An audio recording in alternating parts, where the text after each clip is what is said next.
Ok? Então nós estamos agora nesse terceiro conflito. Depois que os textos foram escritos, quais são os critérios para nós interpretá-lo? Também eu falei desses aí de ontem, daquelas 3 documentos: a Dei Verbum, a Lumen Gentium, a Gaudium Spes. Mas não vou falar porque eu falei longamente da outra vez.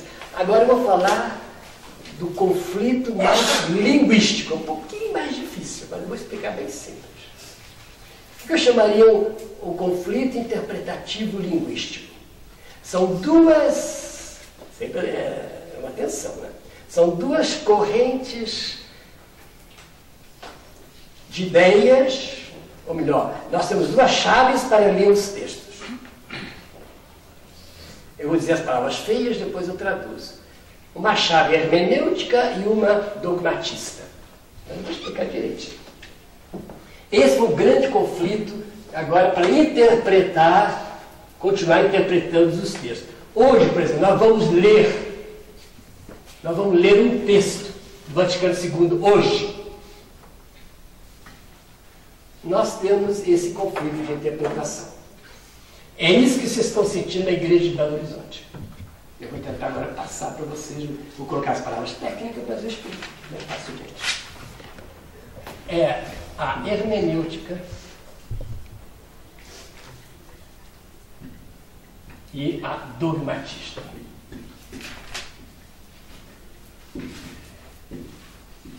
Portanto, se é um conflito, quer dizer que tem perspectivas diferentes. Quando eu digo que eu assumo uma chave hermenêutica, o que eu quero dizer? Quero dizer que eu tomo distância, olha bem, do texto. Eu sou mais livre diante do texto, da sua materialidade, das suas letras, das suas frases, das suas afirmações, e valorizo a nova situação na qual me encontro. Vou repetir. Eu acho que isso é fundamental para vocês entenderem a posição da igreja, para entender um pouquinho o jogo interno da igreja. Vamos dizer que eu dissesse esta frase: Jesus Cristo, já usei essa imagem para vocês? É libertador. Vamos dizer que eu disse essa frase. Ok, Jesus Cristo é libertador. Quando eu assumo a chave hermenêutica que eu adotei como teólogo, eu vou sempre perguntar: quem é que vai interpretar essa frase? E essa pessoa interpretando vai dar um sentido diferente. Então eu vou imaginar 3 auditórios, eu mandei bem uma caricatura para ficar mais claro. Vamos imaginar aqui as velhinhas do apostolado de oração. Ok? As velhinhas do apostolado de oração, bonitinhas. Nossa, hoje tem jovens, mas estou imaginando, peço caricatura. Vamos imaginar que aqui tem um grupo de psicólogos. Aí as Fátimas da vida. E aqui tem um grupo de pessoas engajadas na política, militantes. Aí eu digo: Jesus Cristo é libertador. Às vezes, que maravilha. Ele nos liberta do pecado, desses carnavais sem vergonha, dessas pessoas imorais. E começa: libertador.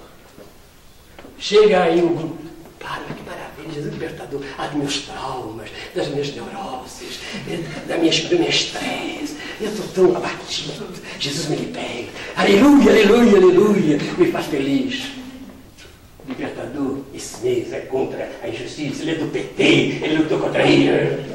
O que eu disse? A chave hermenêutica é essa sagacidade que nos dá para poder. Vai depender, eu disse aquilo que o lugar social interpreta. Se eu assumo um lugar social, eu começo a dizer: é libertador, sim, do pecado, aí eu assumi esse lugar social. É libertador dos problemas humanos, psicológicos, assumi esse lugar. É dos sociais, assumi isso. Quando o Boff escreve Jesus Cristo libertador, ele assumiu o terceiro universo. Então, o que vai haver é uma tensão entre aqueles que percebem isso e os dogmatistas, que imaginam que só há um campo interpretativo, que é o deles. E, como é dogmatista, é em geral tradicional, em que as verdades são fixas, que as verdades não mudam. E aí eu vou fazer vários jogos de palavras para mostrar. Consegui tornar claro isso? Quando eu digo hermenêutico, o meu olhar é sempre para o lugar onde aquela frase é interpretada. Então, se eu escolho um lugar, eu tenho que tecer aquela interpretação naquele lugar. Foi o que fez Leonardo Boff com o livro Jesus Cristo Libertador. Vou dar um exemplo, um fato concreto que aconteceu comigo. Na época em que nós éramos jovens, inteligentes, dávamos curso para bispos. Imagina. Hoje nem olho para a gente. Mas naquela época ele dava curso. E eu me lembro até hoje que um bispo se levantou e me perguntou: eu estou lendo o livro do Leonardo Boff, Jesus Cristo Libertador. Larguei de ler, porque está abalando a minha fé. Porque ele não diz que Jesus Cristo é Filho de Deus. Aí ouve, eu sou mineiro, né? Ah, senhor, o senhor tem toda a razão, realmente. Não dizer que Jesus é Filho de Deus não é possível, né? Porque o Concílio de Calcedônia, em 451, já definiu, né? É a nossa fé. Mas, senhor Bispo, sabe uma coisa? Que o Leonardo Boff não fez essa pergunta. Porque para ele é certo que Jesus é Filho de Deus. Ele quer saber o que significa, ser Filho de Deus num país de opressão. Como é que Jesus mostra que ele é Filho de Deus no meio dos pobres? É dizer que veio do Pai? Não. Os pobres merecem isso. Então, isso ele está dizendo para nós. Ele não nega, não. Ele está dizendo como é que o Filho de Deus atua quando a situação é assim. Ah, o senhor pode dormir em paz agora. Porque isso foi dormir. Entende? Porque eu usei o quê? A chave. E ele estava na chácara dogmatista. Esse é o grande conflito que existe na igreja até hoje. Isso é muito forte no clero. Por isso vocês vão ter alguns problemas, entendeu, com alguns padres. E está acontecendo pior aqui com os jovens. Isso que está acontecendo. Não é que são os velhos, não. Porque os jovens, aí entra razões várias, eles estão se apegando muito mais a um único sentido, que é aquele que a sua autoridade garante. E se você questiona o sentido, parece que questiona a autoridade dele. E se questionar na autoridade é terrível mesmo. Então, esse conflito continua até hoje. Agora, ele apareceu, eu anotei aqui vários pontos, ele apareceu na concepção de Deus, por exemplo. Qual seria uma concepção hermenêutica de Deus e qual seria uma concepção dogmatista de Deus? Só para marcar. Quando eu digo Deus é o ser absoluto, é o ser último, é a última realidade de tudo, eu estou mais nesse nível aqui dogmatista. É o ser. E ser não muda nunca. Ser é ser. Então me dá a ideia de ser absoluto. Agora, se eu pego uma elemento, mas que coisa significa ser? Ser absoluto. Como é que ele manifesta na Escritura, através da vocação de Moisés, libertando o povo de Israel, enviando seu filho Jesus? Aí eu passo para o Deus bíblico. Em geral, quando eu quero fazer a passagem da posição dogmática, sobretudo nessa questão de Deus, eu passo para a Bíblia. Porque a Bíblia me dá uma outra imagem de Deus. Esse Deus ser absoluto é aristotélico. É Aristóteles. Filosofia essencialista. Filosofia eterna. Filosofia imutável. A Bíblia não. Nos coloca um Deus misturado na história, atuando, agindo, e enviando seu filho, sofrendo. Uma coisa, por exemplo, que era impensável na visão dogmatista, que Deus sofresse. Imagina se eu dissesse isso no meu exame de filosofia, eu era reprovado. Deus era impassível. E hoje os teólogos ousam dizer que Deus sofreu na morte de Jesus. Fala bem, mãe. Está me dando a impressão que esse conflito entre hermenêutica e dogma... E dogmatista. Isso. Eu uso mal a palavra. Dogmatista. Não é dogma não. Porque o dogma eu posso interpretar também. Eu vou dar um exemplo do dogma de interpretação para você ver. Foi boa sua pergunta para não haver conflito. Olha, essa palavra ista é ter uma maldadezinha.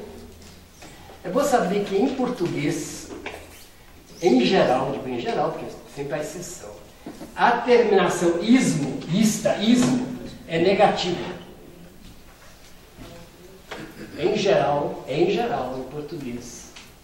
Consumo é bom. O que não consome? Consumismo, aí exagero. Comum é bom. Comunismo, o comum é levado ao extremo. Socialismo é levado ao extremo. O ismo, em geral, leva aquela realidade ao extremo. Quase sempre. Autoridade. Quem não tem autoridade? Autoritarismo. Estado. Estatismo. Entende? O ismo quer dizer exatamente isso lá. Vou dar um exemplo para você do dogma, que eu acho que vai entender bem. O Concílio de Trento, agora é uma distração. O Concílio de Trento diz, falando de Eucaristia, que toda a substância do pão e do vinho se transubstancializa na substância do corpo e sangue de Jesus. Então ele usa a palavra transubstanciação. Isso é dogma. É dogma. Transubstanciação. Agora eu me referi a uma palestra que eu ouvi durante o concílio, lá em Roma. Olha, na década de 60. Aí veio um velhinho, velho cá era russo, Skilbecks, holandês. Também dos maiores teólogos do século passado. Então agora congelado, tinha 90 e tantos anos, não morria, fica lá. Congelado na Holanda. Agora morreu uns anos atrás. Ele disse assim: se eu usar esta palavra hoje,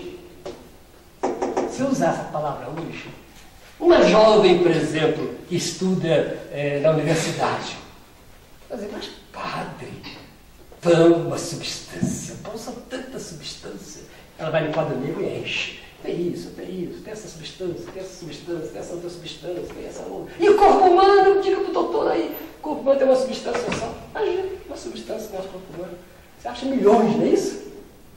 Então, como é que ele... Logo, essa palavra transubstanciação já não diz nada. Aí ele pega uma metáfora. Olha que metáfora inteligente. Ele diz o seguinte: se eu vou à padaria e lá há pão, aquele pão, por que o padeiro faz pão? Claro, para vender e sustentar a sua família. Portanto, é mercadoria de venda, para sustentar o seu trabalho. Aí você, pai, compra um pão, leva para a mesa do café da manhã. Meu filho, R$1. Você, R$1? Não, esse pão aqui não é para comércio, é para nos unir em torno do café. Agora você pega esse mesmo pão, coloca no altar, não é mais o pão da padaria. Ele não está para vender, nem é para reunir a família no café. É para reunir a comunidade em torno da presença real de Jesus. O que houve? Uma mudança de sentido. Transsignificação. Ele usou essa palavra. Aí as pessoas vão entender. A substância é pão, pão, pão. Agora não é mais pão. O que é mais... E ele quis passar que a coisa mais profunda de uma realidade é o último sentido dela. Não é a materialidade. Não é o amido mais importante do pão. O mais importante é o sentido dele. É o pão do cada dia, o pão que no nosso trabalho. Isso que é importante no pão. E na Eucaristia, ele só tem outro sentido. É para a comunidade se lembrar de Jesus. Que Jesus está presente. Transubstanciação, ele traduziu por transsignificação ou transfinalização também. Outro tipo, outra finalidade. Isso é hermenêutica. Eu lembro até hoje dessa palestra dele, lá na Domus Maria. Genial, não é isso? Isso é justo. Agora, os dogmatistas dizem, não, está no concílio. É dogma. Transubstanciação. Não pode mudar a palavra. A mesma coisa, por exemplo, se no exame de teologia, no meu tempo, eu dissesse que Jesus era pessoa humana, eu seria reprovado. Nós não podíamos dizer, naquela época, que Jesus era uma pessoa humana. Podíamos. É só divina. Jesus não era pessoa humana, é só divina. Agora, uma pessoa que pensa, que come, que conversa, uma pessoa, que o conceito de pessoa divina é do Concílio de Calcedônia, do V século, e não o nosso conceito moderno de pessoa. Então eu já vejo, eu evito colocar para não levantar as iras canônicas, né? Mas a teologia moderna já fala de uma pessoa humana de Jesus, etc. Mas teologicamente não se podia dizer. É uma única pessoa. Tinha duas naturezas, mas uma pessoa só. Não é assim que você aprendeu no catecismo? Então, agora ninguém entende isso. Quem tem uma vontade humana, uma liberdade humana, uma sensibilidade humana, todavia com os homens não é pessoa humana. O que é pessoa então? Mas só que nós mudamos o conceito hermenêutica. Agora, o dogmatista não, mantém a palavra. E essa tensão existe até hoje. Nos sermões, nas liturgias, nas celebrações, né? Na interpretação das leis morais da igreja, das leis jurídicas. É muito sério isso. Esse padre não pode comungar, não pode, está proibido. Aos dogmatistas. O hermenêutico vai perguntar, nessa situação, o que você acha? O que parece? Como você percebe? Como é que você vive isso? O que você experimenta? Que significado tem? Vê a diferença? Então essa chave de interpretação é fundamental para nós compreendermos o Vaticano II.